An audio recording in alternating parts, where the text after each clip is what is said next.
Assalamualaikum warahmatullahi wabarakatuh. Good morning, students. How are you today? I hope you are okay. Okay, so today we are going to continue our study. Do you know what will we study for today?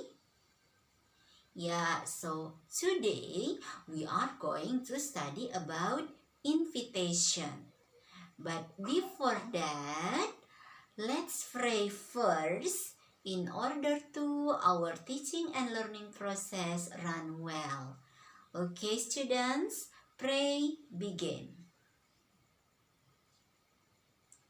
Finish. Yeah, so as I told you before that today we are going to study about invitation. I know that you know what is the meaning of invitation, right? Okay, so in Indonesia we can say undangan. But for today we are going to focus on formal invitation. Undangan resmi.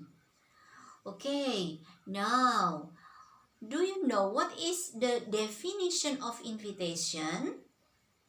Yeah, so the definition of invitation is a request for persons' attendance at an event. Okay, so undangan adalah permintaan untuk kehadiran atau kedatangan seseorang atas acara yang akan kita adakan. Itu undangan. Okay, actually, there are two kinds of invitation. They are formal invitation and informal invitation. Yeah, informal invitation is an invitation about personal requirement that is written informally. Jadi kalau undangan secara informal itu dia biasanya acara perorangan ya, dan biasanya ditulis secara informal. Okay, and then what is formal invitation? Formal invitation is an invitation which follows a dignified form, tone, or style in agreement with the established norm, custom, or values. Okay, so you can read by yourself. That's formal invitation. Yeah, and then the invitation, there are two kinds also of invitation. It can be written invitation or spoken invitation. Jadi undangan juga bisa berupa undangan tertulis atau undangan secara lisan. But for today, we are going to focus on written invitation. So, written formal invitation. Ya. Okay. Next. Social function of invitation. Okay, so look at here to social function of invitation. Look at here. Yeah, you can read by yourself. Okay, so what is the social function of invitation? Yeah, there are two social functions of invitation. What are they? Number one, you can see to maintain interpersonal relationship in formal context. Yeah, and then the second one, what is it? Yeah, we can read together. To invite someone to formal and social events. So, those are two social functions of formal invitation. Next, okay, continue. Generic structure of invitation.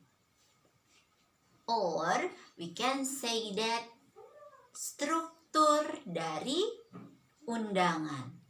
Ada apa saja struktur dari undangan? Okay, usually an invitation consists of requesting someone presence, stating the specific events, and setting the date, time, and place. But for formal invitation, there are some generic structure. What are they? Look at the words.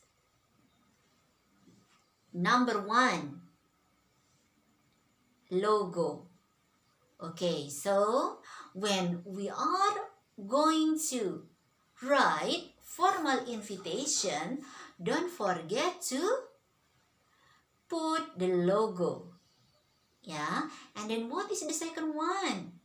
The second one is the name of the person, company, or institution who invites. Okay, nama dari orang, ya, atau bisa juga nama dari perusahaan, atau bisa juga nama dari institusi. Itu generic structure yang kedua. Okay, what is number 3? The request for participation. Ya, the request for participation. And then number 4, the occasion or events for the invitation. Next, number 5, the purpose of the event. Tujuan dari kegiatan. Ya. And number 6, the date, time, and place of the occasion. So don't forget to write the date, and then the place, and the time. Tanggal, tempat, waktu dari acara itu. Itu harus ada dalam formal invitation. Next, number 7, special instruction. Ya, ada instruksi khusus apa dalam undangan? You can write on the invitation. And the last one is the request for reply. Jadi permintaan untuk membalas. Nah, ini biasanya kalau di undangan formal atau undangan resmi itu, kalau kita dapat undangan ya, ada kita disuruh untuk membalas. Ya, membalas undangan itu. Apa tujuannya? Supaya yang punya acara tahu berapa orang yang akan hadir ke acara yang akan mereka laksanakan ya. Okay. So, do you understand so far? Okay, very good. Continue ya, we continue. We are going to continue to the example. Contohnya, kira-kira acara apa saja yang termasuk ke dalam formal invitation? Okay ya. Number 1, you can see the opening of an art gallery or a company. Jadi bisa saja acara apa yang termasuk ke dalam formal invitation. Bisa saja acara apa? Pembukaan dari galeri seni atau pembukaan dari apa? Perusahaan ya. And then number 2, look at number 2, meetings or conference. Jadi kalau misalkan ada pertemuan atau ada konferensi di situ ya, itu they belong to formal invitation. And then number 3, look at number 3. The launching of a product. Ya, when a company want to launch their product, they usually invite everyone, ya, to come to their events. Jadi di sini kalau mau launching produk, mau mengeluarkan produk baru, biasanya kita mengundang orang-orang, ya, agar orang-orang datang ke acara kita supaya orang-orang melihat produk yang akan kita tawarkan atau produk yang akan kita keluarkan. Ya, and then number 4, a special exhibition or promotion. Jadi di situ bisa juga acaranya berupa apa? Berupa pertunjukan atau pameran spesial, atau bisa juga berupa promosi. Ya. Number 5, introducing new members or partners. Ya, kalau ada anggota baru di perusahaan atau bisa juga anggota partner baru, ya, rekan relasi kerja baru, ya, kita buat undangan untuk mengadakan acaranya. Misalkan, okay, so that's the events, ya. Acaranya, acara apa saja yang termasuk ke dalam formal invitation. Lanjut ya, number 6, we can see number 6, wedding ceremony. Ya, apa wedding ceremony?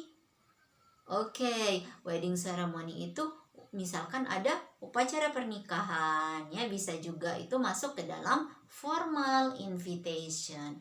And then next, inauguration, pelantikan, ya. Ada juga formal dinner with clients. Biasanya kalau perusahaan-perusahaan banyak kliennya, ya. Nah, kemudian ada mau mengadakan acara dinner, makan malam. Itu termasuk ke dalam acara formal dan undangannya masuk ke dalam formal invitation.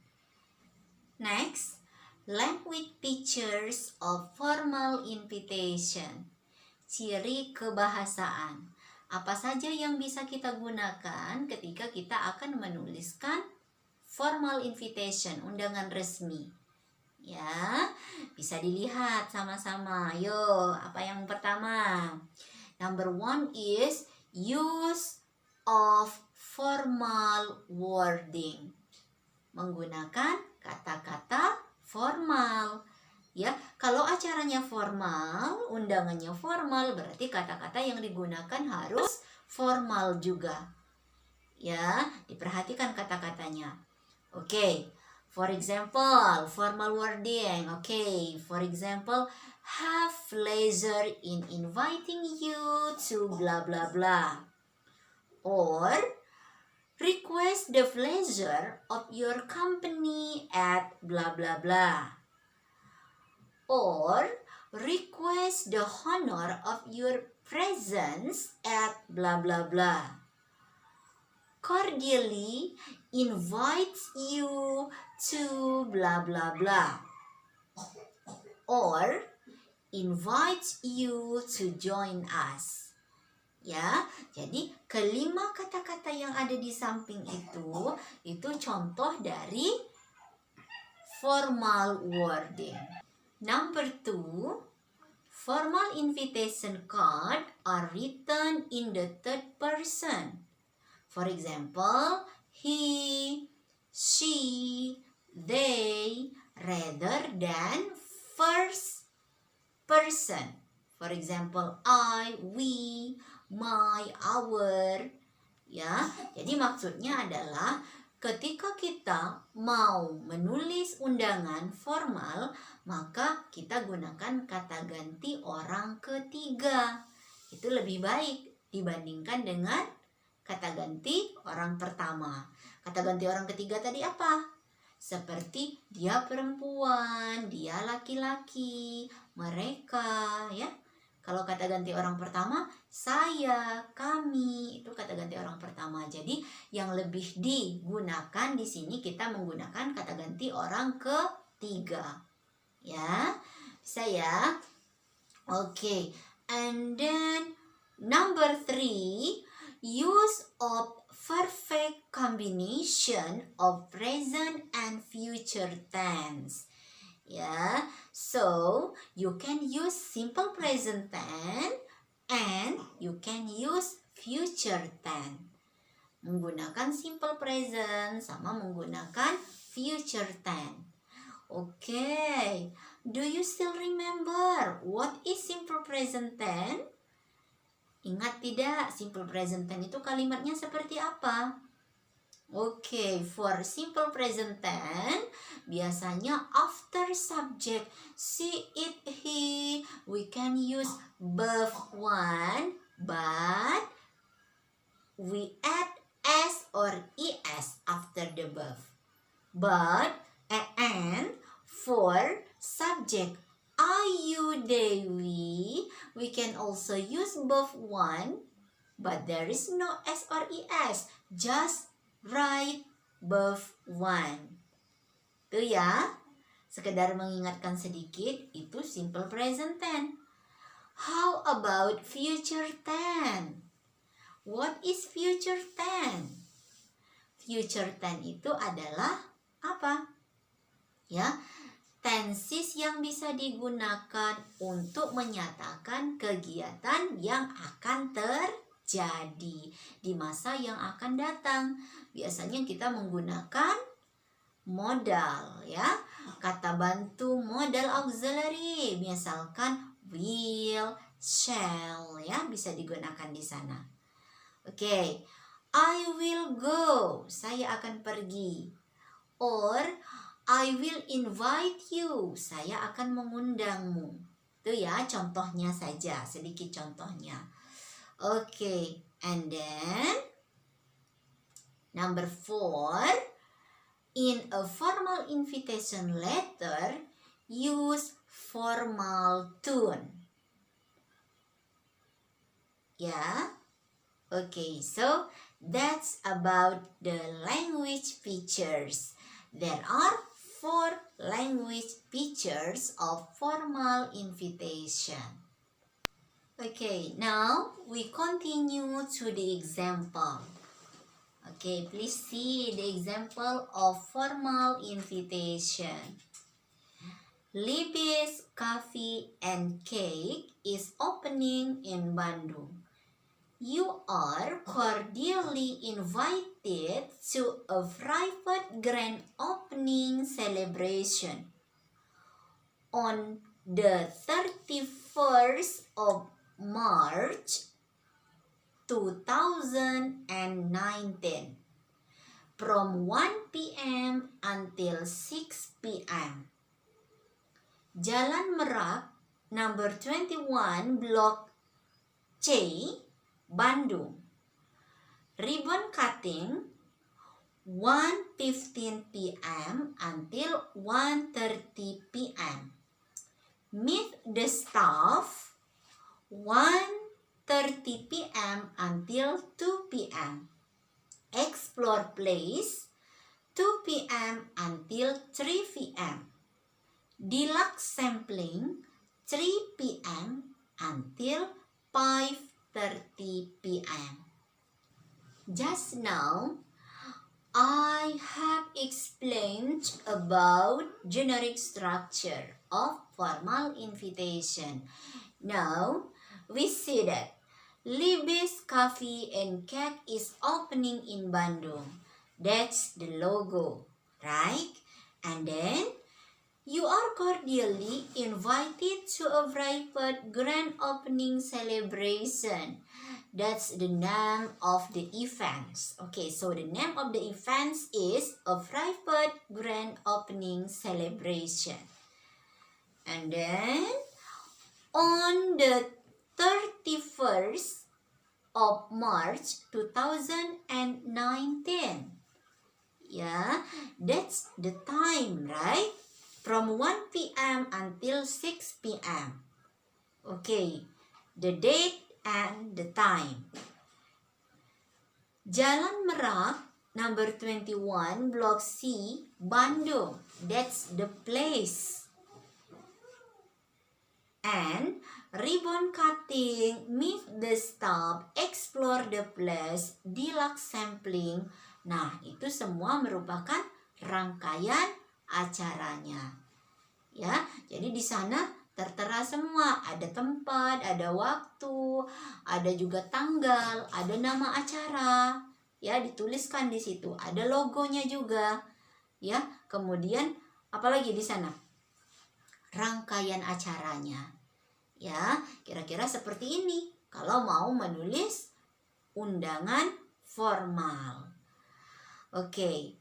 Now, how about language pictures? Yeah, we can see Libby's Coffee and Cake is opening in Bandung. Okay, so it use simple present tense, right? And then you are cordially invited to a private grand opening celebration. That passive voice but belong to simple present. Ya, jadi di sana lebih menggunakan kalimat simple present tense. Ya, nanti mungkin di contoh-contoh yang lain nanti ada dia menggunakan future tense. Ya, boleh saja digunakan. Tapi kalau di contoh yang sekarang ini dia menggunakan simple present tense. Ada kalimat pasifnya, tapi kalimat pasifnya masih dengan tenses simple present tense. Oke ya. Continue to the second example. Now, look at the second example. Dear parents, on behalf of Los Feliz High School, we cordially invite you to attend the parents-teacher meeting on the 9th of February 2019 to be held at the Los Feliz Hall. The meeting is about the academic, behavioral, and social being of your children and to clarify any related queries or concern about them. We are looking forward to see you in the meeting. That the 9th of February 2019. Time 10 a.m. to 1 p.m. Venue Los Feliz Hall. Yours sincerely, Dr. Henry, the principal. So, we can see from the example, dear parents, untuk orang tua. Jadi dari pertama saja kita sudah tahu, undangan itu diperuntukkan untuk orang tua. Ya, on behalf of Los Feliz High School, we cordially invite you to attend the parents-teacher meeting on the 9th of February 2019. Ya, jadi di sini kami mengundangmu untuk menghadiri pertemuan guru. Okay, we can see from the example. Dear parents, untuk orang tua. Astagfirullah.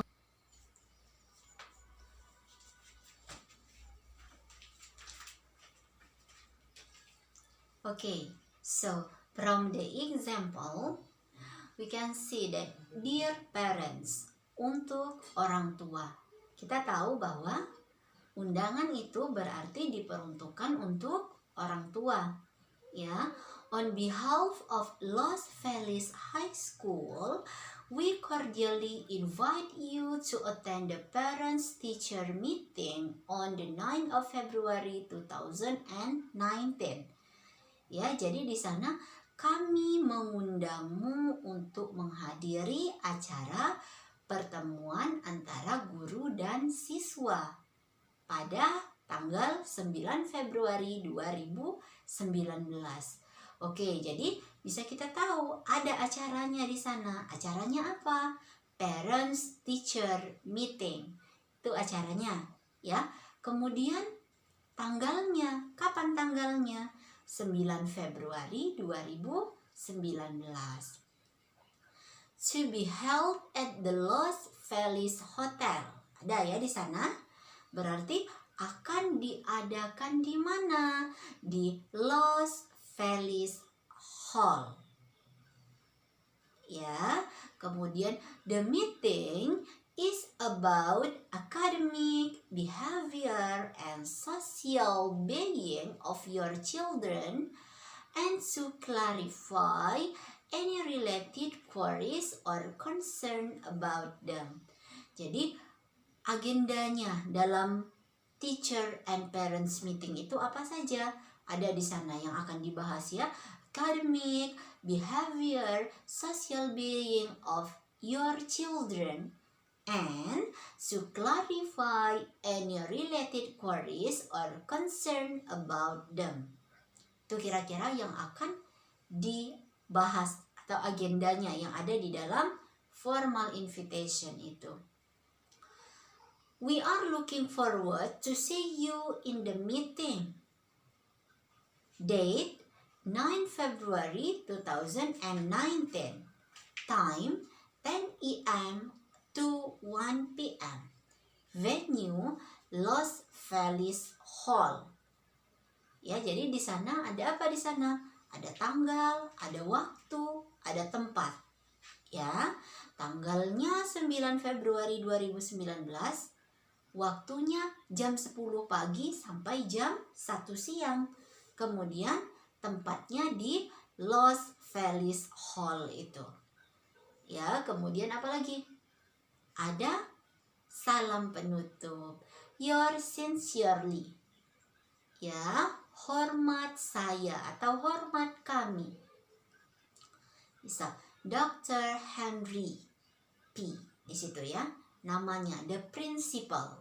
Ada nama kepala sekolahnya ya. Nah, jadi itu. Nah, di sana ya mulai dari yang pertama sampai terakhir dia berurutan kalau ada generic structure-nya tadi.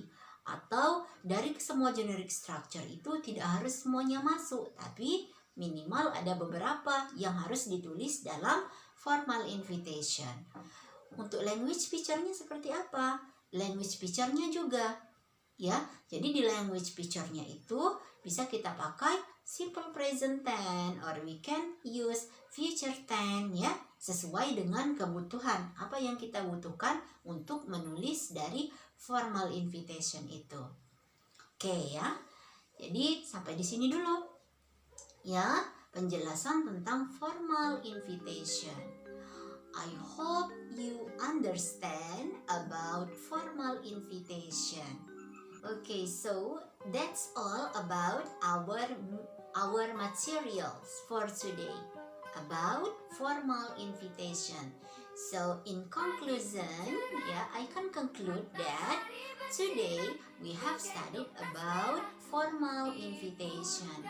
We have studied about the definition, and then the social function, the language picture, and then the generic structure of formal invitation.